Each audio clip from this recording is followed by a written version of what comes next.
Please subscribe to help you and your motorcycle perform better. I want to be a rider, I want to have a motorcycle, I want to get into this sport. So there are some stages I would like you to go through first. If you want to join the sport, keep watching.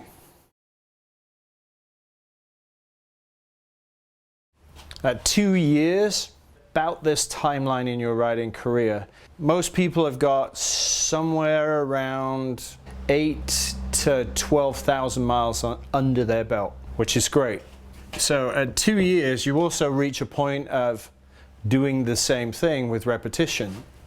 Even now, I have people assess what I'm doing to see what I can do better on the track, even now. Because there's always somebody better, there's always somebody faster, there's always somebody with more information.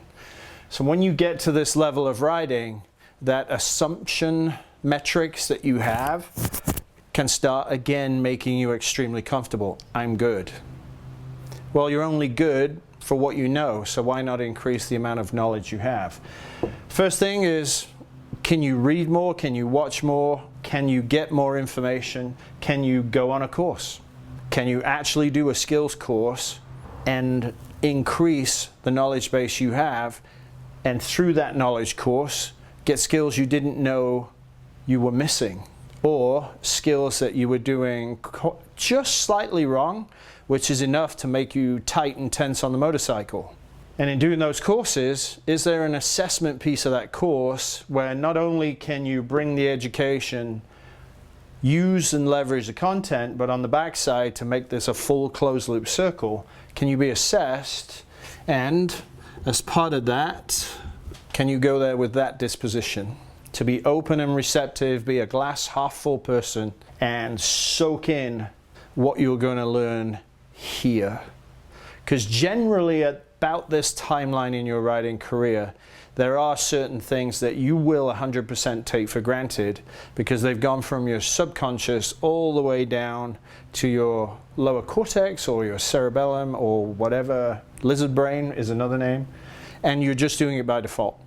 This opportunity can afford you the next step up in the way that you ride and the way you approach your riding. Excuse me, assessment and humility will be brought over here now. If you've owned a bike for a while, are you going to ride it faster than you did the day you bought it, in general? So the answer is going to be yes, because you're more comfortable, you're more confident, you've got the miles on it, you're going to ride it quicker. If you're riding it quicker, are they still the same as day one when you bought the bike? Oops. Remember, it's down here on this list now. It's not up there, it's down here.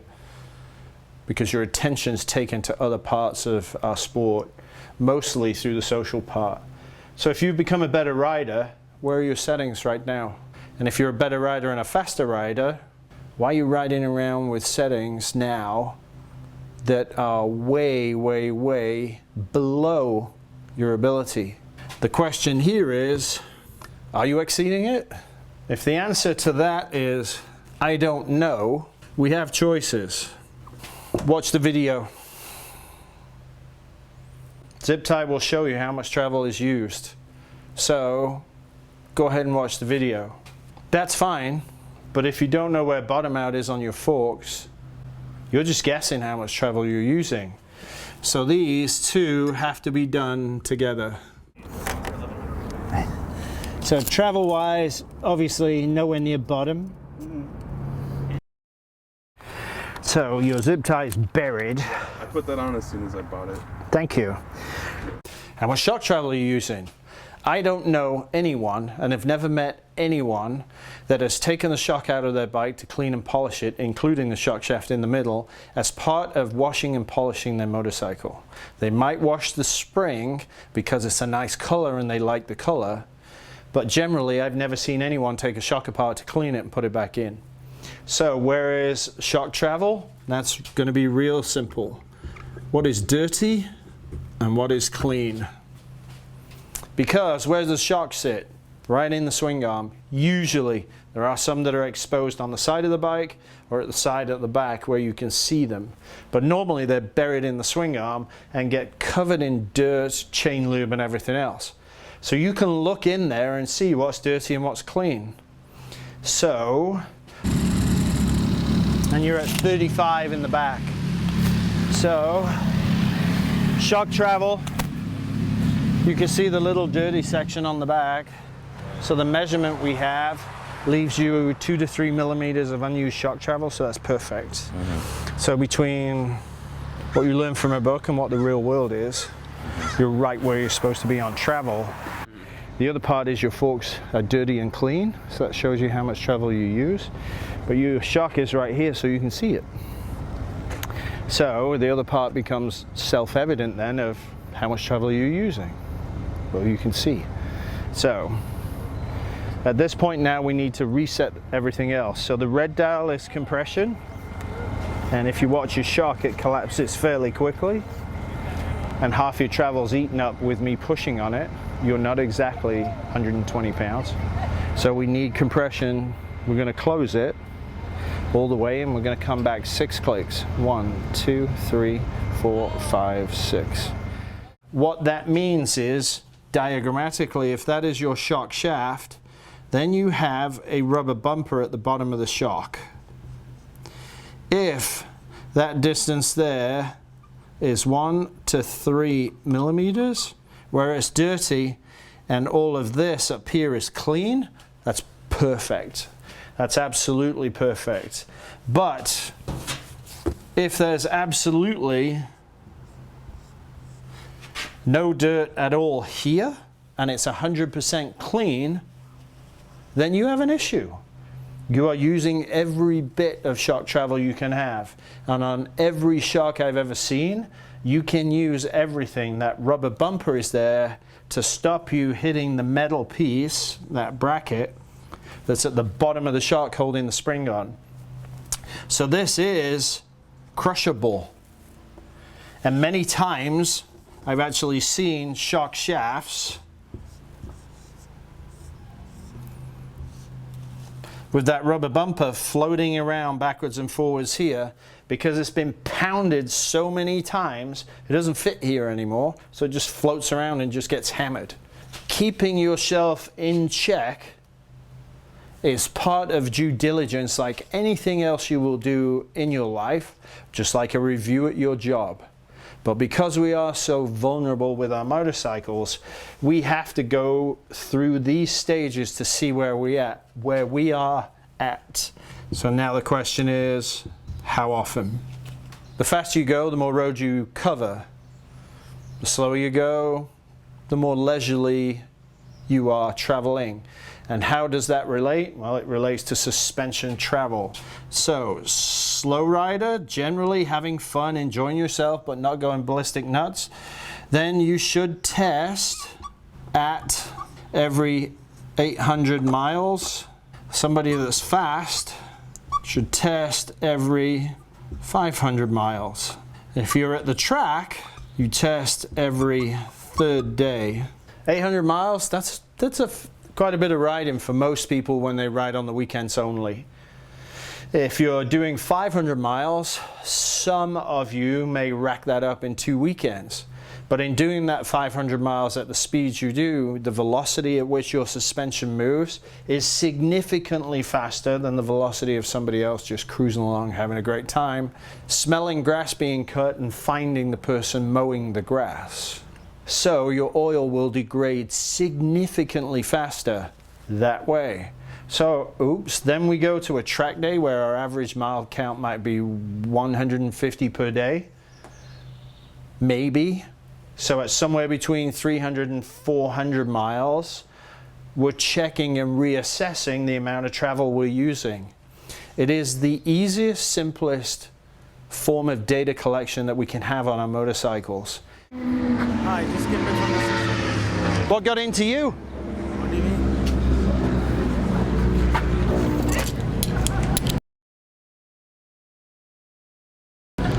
You don't even know what I'm talking about, do you? No. Like I said in the riders meeting, nobody looks at zip ties. And knowing where you are in travel can save your life. Remember that statistic? 74% of all motorcycle accidents are us doing it to ourselves. How many of those do you think had their bikes set up? Such an interesting question that the police in New Zealand are actually thinking of trying to find that out or add it into the accident report, because they're finding, after the work I've been doing there, that people with set up bikes are coming back with stories of survival, not coming back with reports or stories of an accident. This is a 180 degree reversal of what historically is our disposition with a motorcycle. Let's see what it will do. Well, everything is a lot more sophisticated than it was many years ago, when 70 horsepower was a huge number. Now 220 horsepower you can purchase and ride away with from the dealership. If you've got all the bells and whistles, why are you not working those bells and whistles to give you the maximum enjoyment and experience out of your motorcycle? So at 2 years, you need to have something that says stop. Make the time to go through this process. Doesn't matter how long it takes, but make the time to go through the process, and do it with a glass half full perspective and a bit of humble pie, and you will be amazed what you came back with. Last year I did a gold course in New Zealand with 2 ball bikers and came away with something that I never thought about since '74. That's improved my street riding. Don't like street riding much, but it's improved what I do on the street. Would you be willing at this point in your riding career to actually go back and get some training or be assessed and do something that is extremely positive and in your best interest, that you will then periodically do to make sure that everything you're doing allows you to enjoy the motorcycle you own? Now, one of the things I'm passionate about for training, oh yeah, closed circuit, everybody going the same way. No police, no speeding tickets, no pieces of toast, no driveways, no gravel. Doesn't get any better. So somewhere between 2 to 3 years, go. Just go. The significant improvement that you will experience at the track will yield massive benefits for you on the road. You can go and do a school, and there are lots of those around the country where you live, and go to the track to do a school. You can take your bike and just literally show up and do a track day. You are going to start right there. That piece of humble pie, that humility, essential. Why? Because you've never been here before, so your conscious brain is going to explode and you're going to lock up. If you're going to go do a track day, sign up for the beginner group. Why? Because if you have abilities, they will be recognized. You may or may not get bumped up. Who cares? Doesn't matter to me. The fact is, I got to go on the track, put the throttle on the stop, and feel a hard stop and let the bike accelerate with nothing to worry about other than being aware of my situations and surroundings and other people. But I have the joy of experience full acceleration.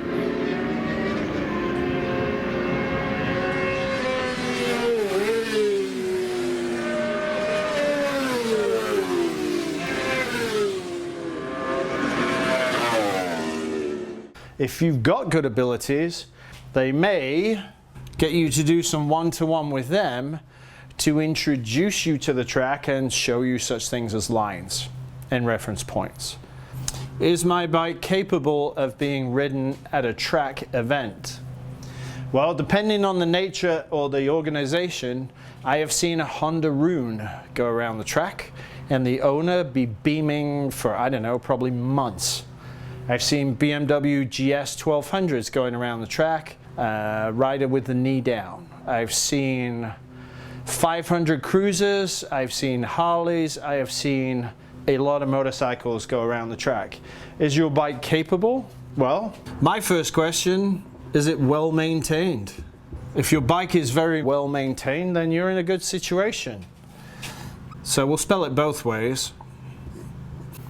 Are your tires brand new, or are they barely even worn? So you've got at least 80% left, because you need the best possible grip you can get, and old crappy tires won't work at the track, so you don't go till you get new tires. Get your suspension serviced if it's in the window and it needs to be done. Because one of the worst things you can do to really undermine your experience is go on a bike that has fork and shock oil that's 20,000 miles old. The bike's just going to be rocking and rolling all over the place. You're going to be fighting for control. It is going to be a miserable experience. And the part about that is, if it is capable and everything is in perfect working order, your mind is going to allow you to have a great day. That is a win-win situation. And the part there that for me is by far realistically, and which is the Friday question, funnily enough, today. So in this environment, what are you trying to learn? Because you have to go there with an open mind. But similarly, you have to go there with some forms of goals. So what's the goal going to be? Do you want to learn how to lean the bike more? Do you want to learn entry speed? Do you want to learn braking? Do you want to learn calibration to speed? Do you want to learn acceleration? What else? Create yourself a short list of realistically what you want. And that may be 7 or 8 things. And then pick 2. And take those 2 with you to that event. Now when you get there, you may get picked up by a coach, you may get deflected. But you can, if the coach says, hey, you need to work on, and you can say, well, actually what I'm working on is, and hopefully they say, okay, well, I can help you with that now, or we can work on that later because we need to fix this first. And generally coaches on tracks have seen hundreds, if not thousands of riders over their tenure with the track day organization or multiple track day organizations. So picking 2 goals is really important, so that when you're getting there, while all your preparation is done, you know what you want to work on while you're there. And then when you arrive, what is your tire pressure going to be for the tires you have? That's going to depend on your group, your ability, and it's going to depend on track temps. So your first track day, when you start off in the morning, you're going to be going slow. Some organizations, your first session in the morning, you get behind an experienced coach. You learn to get on the track. You do 3 laps in second, maybe third gear. You come off the track, so you learn how to do that. And if there's any time left, you go back out with an instructor. You may do that for 1 or 2 sessions so that you are fully aware of the protocol of getting on the track and getting off the track. So those first 2 sessions are going to be pretty slow. So you may have a pressure there. What we have for road, and that's been a go-to for over 3 decades, isn't what we need at the track, so that's going to be an X. You may start somewhere in that range called of 30-30. Why so low? Well, what do we want at the track? We want grip. And if we want grip, it means the contact patch has to be enlarged. And the only way to do that is to lower the tire pressure. The other beauty of that is the bigger the contact patch on the ground, the more heat you get in your tire. More heat equals grip to a point, but the basis is this. The other part about tire pressure is you can set it at 30-30 before you leave for the track. All you've got to do then is get through their registration process. They may have tech and they look at your bike and make sure it's safe. They may not. And at that point, you've got nothing to do. But then if there's a tire vendor there or a suspension vendor there, you may want to wander over and say, I have these tires. I'm in the beginner group. This is my first track day. Can you recommend a tire pressure and see how close it is to this? Now, if you're going slow in the morning, you're not generating the heat anyway. So the first 1 or 2 sessions might be too slow, but sessions 3 or 4, the pace picks up a little bit. So at that point, then you can see how the tires are wearing. And we have a slew of videos on Contact Patch all about tire wear. But generally in your first track day, you're not going to experience any of that because you're trying to get your eyes. Hopefully you've never gone 0 to 100 miles an hour so fast in all your life as you have at the first time you got to the track. Hopefully that's true, because in this environment we can very quickly get our eyes, brains, and sensory organs aligned to the fact of what 100 miles an hour looks like and feels like. Because again, our conscious brain is going to be completely absorbed in the experience. So your first track day is realistically just simply going to be this. So going to the track, doing all the preparation, setting and making sure your tire pressure, which is by far the most important part at the start of the day, is going to be critical. The other thing that's going to be critical, now that you're at the track, you're going to be going faster, you're going to be accelerating harder, and therefore you might be braking harder. You've got to check in on this as well. So if you've watched the video on fork travel and fork bottom out, you're already prepared.